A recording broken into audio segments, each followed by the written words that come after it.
Alright, let's get into the Confluence's categories section of M7 Metrics settings now. To access, head over to Settings and click on Confluence's categories.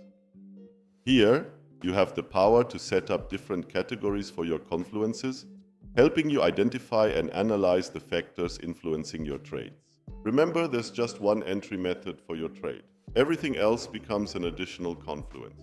Confluences are factors or conditions that align to support a trading decision.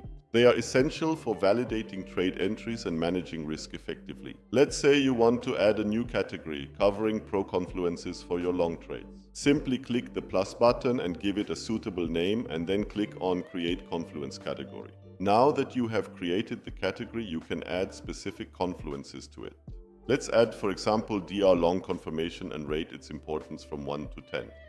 Since it's a crucial confluence for taking long trades, I will rate it as a 10. You can add as many confluences as you like within your categories listed. Let's quickly add a few more to the Pro Confluences long trade category.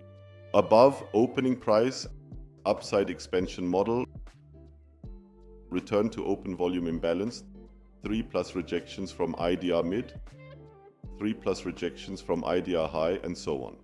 Create as many confluence categories as you need to make your journaling easier later on. Anything that adds as a confluence to your trading strategy, this is the place to organize it. The more and more we get into M7 metrics, you will start to recognize how important these things are. And there you have it.